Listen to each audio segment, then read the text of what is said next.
ہمارے معاشرے میں بدگمانی پھیل گئی ہے. آئیے ہم اس کو کم کرنے کی کوشش کریں, اس کو ختم کرنے کی کوشش کریں. اس میں ہمارا حصہ ہو جائے کہ ہمارے مسلمان ہو کر بدگمانی کرتے ہیں. بدگمانی نے تو اللہ پسند نہیں کیا, بدگمانی کو منع کیا ہے. اللہ کے رسول صلی اللہ علیہ وسلم نے منع کیا, پسند نہیں کیا. تو ہم ایسی چیز میں کیوں شامل ہوں, اس بدگمان قافلے میں کیوں شامل ہو کہ لوگوں کو گناہ گار سمجھیں, بد کردار سمجھیں, لوگوں کو قصوروار مجرم سمجھیں, بد کردار سمجھیں. یہ بدگمانی نیکی کو تباہ کر دیتی ہے, حسن ظن نیکیوں میں اضافہ کر دیتا ہے. بدگمانی کے لیے دلیل کی ضرورت ہے, قیامت کے دن جواب دینا پڑے گا. حسن ظن کے لیے کوئی دلیل کی ضرورت نہیں, قیامت کے دن اجر ملے گا. حسن ظن والی زندگی دنیا میں بھی اچھی گزرتی ہے, قبر بھی اچھی, آخرت بھی اچھی. اور بدگمان شخص دنیا میں بھی اچھی طرح زندگی نہیں گزارتا, موت اچھی نہیں آتی, اور ایک محروم بھی ہوتا ہے, اس کا نقصان بھی اٹھاتا ہے, لیکن اسے خبر نہیں ہوتی یہ بدگمانی کی سزا مل رہی ہے. نزیدو حضرت سفیان ثوری بڑے محدث ولی اللہ گزرے, فقیہ گزرے ہیں, عابد زاہد گزرے, اپنے وقت کے امام, اپنے وقت کے سب سے بڑے عبادت کرنے والے. وہ فرماتے ہیں میں مسجد میں آیا, دیکھا ایک شخص رو رو کر دعائیں کر رہا تھا.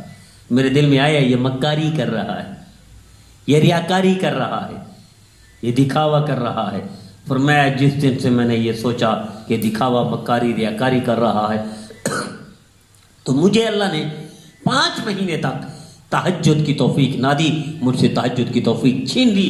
پھر میں نے توبہ کی اتنے عرصہ کہ شاید مجھے صدا کس کی ملی ہے. تو مجھے یاد آیا یہ جو شخص رونے والے کو میں نے سمجھا تھا یہ ریاکاری, دکھاوا کر رہا ہے, مجھے اللہ نے اسی کی سزا دی ہے کہ مجھ سے بڑی نیکی, سب سے اللہ کی پسندیدہ نیکی, محبوب نیکی تہجد مجھ سے چھین لیا. میں نے توبہ کی, 5 مہینے کے بعد اللہ نے دوبارہ تہجد کی توفیق دی. میں عزیزو تجربہ کر کے دیکھ لیں, جو شخص بدگمانی کرتا ہے نہ کسی مسلمان کو مجرم سمجھتا ہے, ملزم سمجھتا ہے, گناہگار سمجھتا ہے, بد کردار اور خطا کار سمجھتا ہے, اچھا نہیں سمجھتا, تو اس کو کوئی نہ کوئی سزا ملتی ہے. اور سب سے بڑی سزا یاد رکھیے, اللہ کھانا نہیں بند کرتا, اللہ پانی نہیں بند کرتا, اللہ خوراک نہیں بند کرتا, اللہ نیکی چھین لیتا ہے اور کسی نہ کسی تکلیف میں, مصیبت میں بھی ڈال دیتا ہے.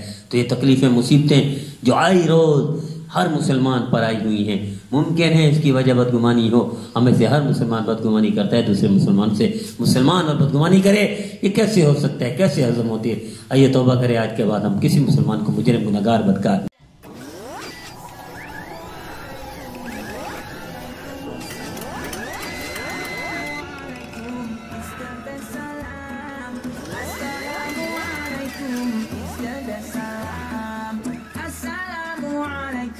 Peace be unto you.